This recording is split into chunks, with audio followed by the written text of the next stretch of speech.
বুজুর্গানি দিন আশ্চর্য কথা বলেছেন। বাচ্চার বয়স যখন 2 বছর হয় তখন মায়ের দুধ ছাড়াইতে হয়। মায়ের দুধ পান করা তারপরে তার জন্য হারাম হয়ে যায়। কিন্তু 2 বছরের অভ্যস্ত বাচ্চা, মায়ের দুধ ছাড়ানো তার জন্য কঠিন হয়। মা তখন নিম পাতা বেটে মায়ের বুকে লাগিয়ে দেন। পাপে অভ্যস্ত মানুষ, পাপই যার কাছে স্বাদ আনন্দের, পাপই যার কাছে নেশার, পাপবিহীন যার জীবন বড় মুশকিল, এইরকম কোনো মানুষ যখন কোনো কামেল আল্লাহওয়ালার সোহবতে যায়, তখন আল্লাহওয়ালাদের বয়ানে, তাদের দর্দে দিল, মহব্বত ইত্যাদি, যে একদিন কিয়ামত আসবে, যাবতীয় কিছুর হিসাব দিতে হবে এবং কবরে যাওয়া লাগবে, তো আজাব কিয়ামত ইত্যাদির ইয়াকিন এতটা হয় যেন তার গুনার উপরে সে তিক্ততা লেগে যায়। এখন তার কাছে গুনাহ অনেক বেশি আজাব গজবের, অনেক বেশি তিক্ত মনে হতে লাগে। তারপরে যদি কেউ ফ্রিও তাকে গুনাহের সুযোগ দেয়, তবু সেটা সে গ্রহণ করে না। যে ভাই, আমার গুনাহ ফ্রি, ইমান তো ফ্রি না। এতদিনের আল্লাহ পাকের প্রেম ভালোবাসা সেটা তো ফ্রি না। এই ফ্রি গুনাহের জন্য আমি আমার এতদিনের সাজানো ফুলবাগান নষ্ট করব? আল্লাহ আমাদেরকে সব গুনাহ, আল্লাহর আজাব গজবের তিক্ততা অনুভব করার তৌফিক দান করেন। সকল শান্তির ঠিকানা হলো জান্নাত, আর অশান্তির মেন ঠিকানা হলো জাহান্নাম। জান্নাতের এক একটা শাখা হলো প্রত্যেকটা আমল, আর জাহান্নামের শাখা হলো প্রত্যেকটা গুনাহ। হেড অফিসে যেই জিনিস থাকে, শাখায়ও সেই একই জিনিস থাকে।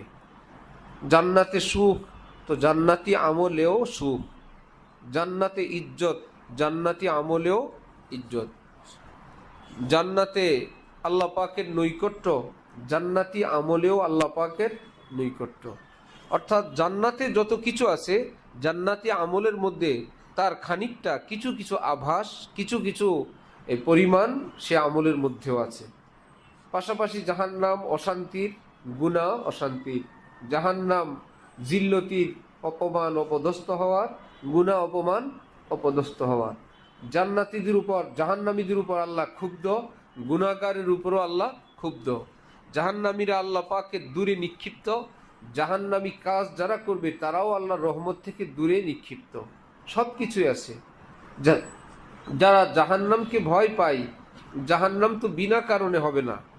জাহান্নাম তো বিনা কারণে আল্লাহ পাক কাউকে দিবেন না। তোমার আমার এই গুনাই জাহান্নামে নিবে, এই গুনাই মানুষকে জাহান্নামে নেয়। কোনো মানুষ জাহান্নামী হয়ে জন্মগ্রহণ করে না। কুল্লু মাউলুদিন ইউলাদু আলাল ফিতরা। নবীজি বলেন, প্রত্যেকটা শিশু এই পৃথিবীতে নিষ্পাপ জন্মগ্রহণ করে। অতঃপর ধীরে ধীরে তার পরিবার, পরিজন, পরিবেশ, সোসাইটি, সমাজ ইত্যাদির মধ্যে থেকে ধীরে ধীরে সে গুনাহগার এবং পাপিষ্ট হইতে থাকে। তার অভিভাবকরা তাকে গুনাহগার বানাইতে থাকে। তো বোঝা গেল, কেউ গুনাহগার হয়ে আসে না, তার মানে কেউ জাহান্নামী হয়ে জন্মগ্রহণ করে না। কাজ জাহান্নামের করে, যার জন্য সে জাহান্নামে যাওয়া লাগে। আল্লাহ আমাদেরকে সেই ভুল কাজ থেকে দূরে থাকার তৌফিক দান করেন। আমরা জাহান্নাম থেকে মুক্তি চাই, কিন্তু জাহান্নামী কাজের ভিতরে থেকে इश्क बुता में असाद करते हो फिक्र राहत दोज़ख में ढूंढते हो जन्नत की ख्वाबगाहें। হারাম কাজে লিপ্ত ব্যক্তি আল্লাহ পাকের কাছে রহমত কামনা করে, সুখ শান্তি কামনা করে, বরকত কামনা করে। এগুলো সবই মিথ্যা, অবান্তর। হাম খোদা খাহি হাম দুনিয়ায়ে দু ই খেয়ালস্তো মহালস্তো জুনু। একই সময়ে আল্লাহকেও চাইব, আবার আল্লাহ পাকের নাফরমানির পথেও চলব। এই দুইটার সংমিশ্রণ, এই দুইটার একত্রে হওয়া, এটা অসম্ভব। এইরকম খেয়াল অবান্তর এবং খামখেয়ালি একটা হইতে হবে।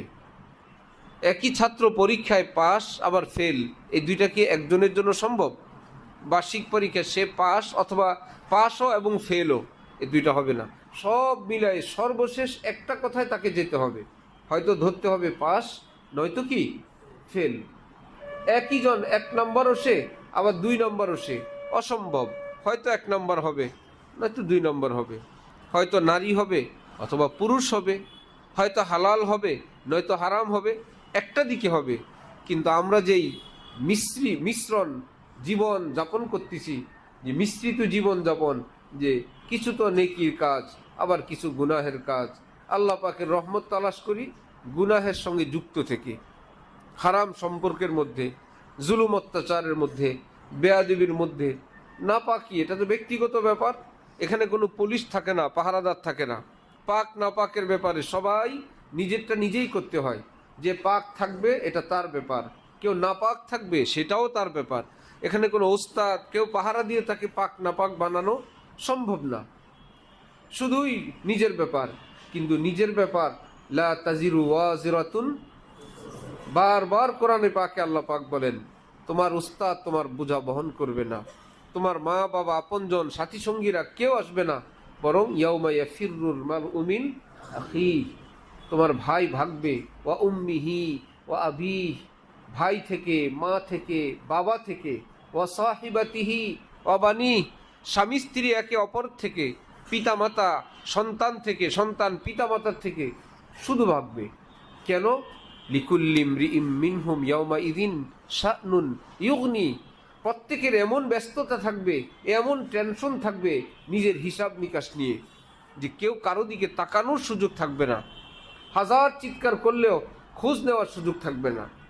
এজন্য নিজের পবিত্রতা, নিজের আখেরাত, নিজের জিকির, নিজের দুরূদ শরীফ, নিজের পরিচ্ছন্ন থাকা, নিজের 1 বার 10 বার ইস্তেগফার পড়া, নিজের দুরূদ শরীফ পড়া, এগুলো ভাগ্যবানদের কাজ। আর একই সঙ্গে থাকবে ভিতরে ভিতরে নাপাক। কেউ দুরূদ শরীফ পড়ে, সে আরেকজনের চোখের দিকে দৃষ্টি আকর্ষণ করতেছে একটু হাসার জন্য, একটু কথা বলার জন্য, তার মনোযোগ নষ্ট করার জন্য। কেউ পড়তেছে, তার কাছে গিয়ে, কানের কাছে গিয়ে কথা বলতেছে, ভাবতেছে এই তো কিছুক্ষণ পর আজান হবে, আমরা একত্রে একসাথী, একজনে পড়ে আরেকজনে বসে থাকে। একই উজু ইস্তিনজায় গেল কেউ, কেউ বড় পাক পবিত্রতার খুব খেয়াল রেখে পরিষ্কার পরিচ্ছন্ন হয়ে আসলো, পবিত্র হয়ে আসলো, খুব গুরুত্ব সহকারে উজু করলো, ইস্তিনজায় খুব সতর্ক থাকলো। আরেকজনে যেন তেন ভাবে পেশাবের ছিটা, নাপাক, অপরিচ্ছন্ন, ময়লা গান্দা নিয়ে কোনো রকম চলে আসলো, নামকা ওয়াস্তে উজু করলো, অঙ্গ প্রত্যঙ্গ ধুইল না। এই বোঝাটা কি সে অন্য কারো ঘাড়ে চাপাইতে পারবে? না নিজের উপরেই। এই ব্যক্তি নামাজ হবে না এবং তার মন বসবে না, পড়া তার কাছে ভালো লাগবে না, কোরআনে পাকের নূর সে কিছুই দেখবে না, শেষে বলবে আমার পড়া ভালো লাগে না। নিজের হাতের কামাই। জহরাল ফাসাদু ফিল বাররি ওয়াল বাহরি বিমা কাসাবাত আইদিন নাস, এই পৃথিবীর যত ফাসাদ সব মানুষের হাতের কামাই, সব মানুষের হাতের কামাই। এই জন্য রব্বুল আলামিন বলেন যে যত নেকি এটা আমি আল্লাহর, যত ইহসানাত এটা আমি আল্লাহর দয়া, আর যত বিপদ আপদ মুসিবত সবই তোমাদের হাতের কামাই। ঢালকানগরে বাইতুল উলুমে শিক্ষক ছিলাম, তো তালেবে ইলম পরীক্ষা দিতে আসতো মৌখিক, তো মজা করে বলতাম আমি তোমার জন্য 100 নাম্বার বরাদ্দ রাখলাম, তোমাকে আমি কোনো নাম্বার দিব না এটা না, আমি তোমাকে 100 দেওয়ার জন্য রেডি রাখছি, তুমি যা পারো এখান থেকে নিয়ে যাও। আমি তোমাকে 100 দিতে চাই। একজন ওস্তাদ ছাত্রকে কত দিতে চায়? 100 দিতে চায়। সে যদি না নেয়, ওস্তাদ আর কি করবে? ভাই আমি তো দিতে চাইছিলাম, আমি তো ঘোষণা দিয়ে রাখলাম, আমার 100 নাম্বার আমি কিভাবে দিব? লিখে দিছে না 10, 12, 6, 4, 3 সব, আমি এভাবে তোমাকে 100 দিতে চাই। কেউ যদি না নেয় তাহলে কি সেটা ওস্তাদের দোষ না ছাত্রের দোষ? ছাত্র বলে ওস্তাদ নাম্বার দেয় নাই, ওস্তাদ নাম্বার দেয় নাই না আমি নেই নাই, আমি নেই নেই। ঠিক এমনিভাবে রব্বুল আলামিন কোরআনে পাকে 100 নাম্বারের ব্যবস্থা করে রাখছেন, এভাবে এভাবে করলে আমি তোমাকে জান্নাতুল ফেরদাউস দান করব। এটা করবা, তুমি করবা না, তোমার নাম্বার কমবে, নিচু মানের জান্নাত আরো কমবে, জাহান্নাম আরো কমবে, আযাব। এটা কি আল্লাহ পাকের পক্ষ থেকে না নিজের কামাই? নিজের কামাই। ডায়াবেটিস রোগী, ডায়াবেটিস এমন এক রোগ, মিষ্টি খাবা বাড়বে, তিতা খাবা কমবে, বেশি বেশি পেট ভরে খাবা বাড়বে, একটু ক্ষুধার্ত থাকবা কমবে। এটা কি ডায়াবেটিস কি এমন যে আমি না খাইলেও বাড়ে? এরকম ডায়াবেটিস যদি কারো হয়ে যায় ভিন্ন কথা। সাধারণত যে লেভেলের ডায়াবেটিস, মিষ্টি খাওয়ার কিছুক্ষণ পর 2-4-10 পয়েন্ট বেশি, তিতা খাইলো, ক্ষুধার্ত থাকলো, একটু পরে কম। এটা কি একটা অধরা বিষয় না কন্ট্রোলের বিষয়? কন্ট্রোলের বিষয়। ভাই আপনি মিষ্টিও খাবেন, ডায়াবেটিসও কমাইতে চাইবেন, হাঁটবেন না, ব্যায়াম করবেন না, পেট ভরা, আর দুনিয়ার যত সুগার আছে সব খাবেন, আর বলবেন যে দোয়া করবেন আমার ডায়াবেটিসটা বেশি, কয়েকদিন থেকে ডায়াবেটিসটা বেশি। এমন যদি হয় যে ভাই আমার চেষ্টার পরেও বেশি, তাহলে তো এক কথা। আরেকটা হলো বেশি কি, যে কালকে মজা লাগছিল মিষ্টি, 4টা মিষ্টি খেয়েছিলাম, ডায়াবেটিসটা বেশি, দোয়া করবেন। এই লোকের জন্য কি দোয়া? 2 দিন আগে হযরত আল্লাহ দামাত বারাকাতুহুমের রাতের বয়ান, যে যারা এরকম মুত্তাকি হয়ে যেতে চায় দোয়ার মাধ্যমে এবং ধোকার মধ্যে আছে, যে এরকম দোয়া করলে কারো ঘর হয়, বাড়ি হয়, তখন শেষমেশ হযরত বলছিলেন কি আলুর ভর্তা হয় না। দোয়া করে আলুর ভর্তা হয় না, আলুর ভর্তা বানাইতে হয়, বানাইতে হয়। আলুর ভর্তার জন্য যা করার সব করতে হয়। এখানে ত্রুটি হইলে যতটুক ত্রুটি হবে, মজা আলুর ভর্তার মধ্যে অতটুকু কমতে হবে। সিদ্ধ করবা না, ধনিয়া পাতা কাঁচামরিচ দিবা না, পেঁয়াজ সরষের তেল দিবা না, এখন বলা আলুর ভর্তাটা হইল না। হুজুর কি দোয়া করছেন? আগামীতে একটু বেশি করে দোয়া করেন আমার আলুর ভর্তা যাতে ভালো হয়ে যায়। এই সব ধোকা, সবই ধোকার রাজ্যে। ভাই কারো চাকরি নাই, শুধু দোয়া চায়। চাকরি না থাকলে কি শুধু দোয়া চাওয়া না নিজে ব্যবস্থা করা? ভাই আমার চাকরি নাই, আমি কি যোগ্য আমার ওই জগতে যোগাযোগ করা, বন্ধু বান্ধব তাদের সঙ্গে খোঁজ খবর নেওয়া, মনে করে ওগুলো সব মৌন ব্যাপার, যে নামকা বাস্তে একটু খোঁজ খবর দিলাম। আর আসল কাজ হলো কি করা? দোয়া করা। অথচ আসল কাজ হলো চেষ্টা করা, দোয়া হলো সহায়ক। খেতে ধান বোনার জন্য আসল কাজ কি? দোয়া না ধান বোনা?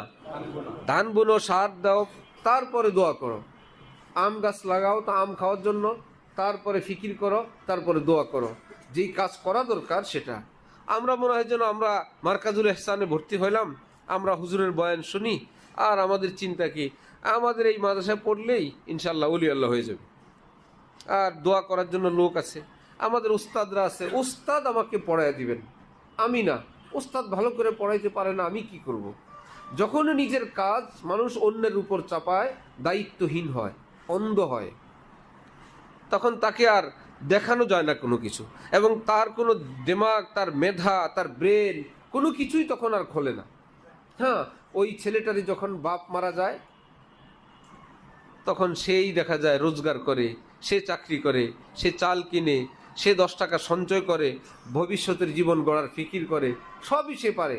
অথচ তার 5-7 বছর আগেও ডান বুঝে না, বাম বুঝে না, কিছুই বুঝে না। রমজান মাস কষ্ট করে একটু সেহরি খাইলো আর ইফতার খাইলো, এটাই বিশাল এহসান হুজুরদের উপর, মা বাবার উপর।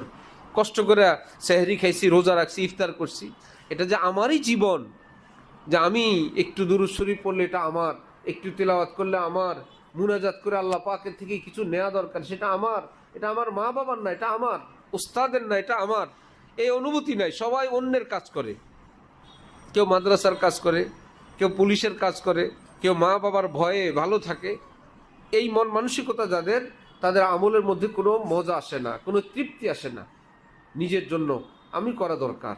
হযরত আব্দুল্লাহ ইবনে আব্বাস রাদিয়াল্লাহু আনহুমা নবীজি বিদায় যখন দুনিয়ার থেকে নিয়ে যান, সর্বোচ্চ বর্ণনায় ওনার বয়স 12, 10, 11, 12 বছর বয়স ওনার। এর মধ্যেই নবীজি দুনিয়ার থেকে বিদায় নিয়ে চলে গেছেন। যা রাখার এই 12 বছরের মধ্যেই নবীজির থেকে রাখছেন। সারা পৃথিবীতে ওনার উপাধি রঈসুল মুফাসসিরিন, পৃথিবীর শ্রেষ্ঠ মুফাসসির আব্দুল্লাহ ইবনে আব্বাস। তোমার আমার 12 বছর তো কোনো রকম হেলে দুলে নষ্ট করার, গাফিলতি করার, খিলখিল করার, অট্টহাসি হাসার, কিছুই না বুঝার ভান করার। আল্লাহ আমাদেরকে হুশ দান করেন, আল্লাহ আমাদেরকে বুঝ দান করেন। জন্য যেই কাজ করার সেটা নিজেই করা চাই, নিজেই ফিকির করা চাই। নিজেকে এরকম অকেজুর না বানায় রাখা, নিজেকে ছোট্ট অবুঝ শিশু বানায় না রাখা। অবুঝ শিশু আগুনে হাত দিলে কি পুড়বে না? পানিতে দিলে কি ভিজবে না? ছাদ থেকে পড়লে কি তার হাড্ডি ভাঙবে না? তখন কি বলা যাবে অবুঝ শিশু? না, অবুঝ শিশুর হিসাব নিকাশের এক ব্যাপার, কিন্তু যা করবে ঘটনা ঘটে যাবে তাই। যা ভাঙ্গার ভাঙবে, পড়ার পড়বে, ভিজার ভিজবে। অবুঝ শিশু এই বলে তার কিছু হবে না তা না। এই জন্য অবুঝ শিশু তার কোনো গুনাহ নাই। কে বলছে গুনাহ নাই? গুনার আসর তার জীবনে পড়ে যায়, চেহারা শুরুতে পড়ে যায়, হাত পায়ে পড়ে যায়, চরিত্রে পড়ে যায়, জীবনে পড়ে যায়। এমনকি নাবালেগ যার আমল নামা এখনো স্টার্ট হয় নাই, ধ্বংস যা হওয়ার হয়ে গেছে, অ্যাক্সিডেন্ট যা হওয়ার হয়ে গেছে। এই জন্য নিজের আমল, নিজের আখলাক, নিজের চরিত্র, নিজের পরকাল, নিজের সম্মান নিজেই রক্ষা করা চাই। এরকম শিশু শিশু ভাব ধরার, আমি অবুঝ, আমি শিশু, এই বলে আমরা কতদিন থাকবো? আল্লাহ আমাদেরকে সহি বুঝ দান করেন। আল্লাহু আকবার, আল্লাহু আকবার। রমজান মাস, এত সকলের মধ্যে এক ভাব গাম্ভীর্যতা থাকবে, দোয়া দুরুদ থাকবে, জবানে ইস্তিগফার থাকবে, মুনাজাত থাকবে। সেই গাফেল তাগাফুল একই রকম আগের অবস্থায়, শুধু রুটিন পরিবর্তন। আগে এক রুটিনই ছিলাম, এখন আমরা একটা নতুন রুটিনে চলছি। চরিত্র, ভাব, ভঙ্গি সব কিছুই একরকম। এটা ভালো লক্ষণ না। কাঁচায় না নোয়ালে বাস, পাকলে করে ঠাস ঠাস।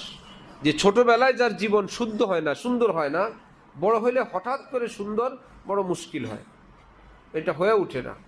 আল্লাহ আমাদেরকে বুঝ দেন। আল্লাহ আমাদেরকে, আমাদের আপনজন প্রিয়জন সকলকে রমজানের বারাকাত নসিব ফরমান। ওয়া আখিরু দাওয়ানা আলহামদুলিল্লাহি রাব্বিল আলামিন।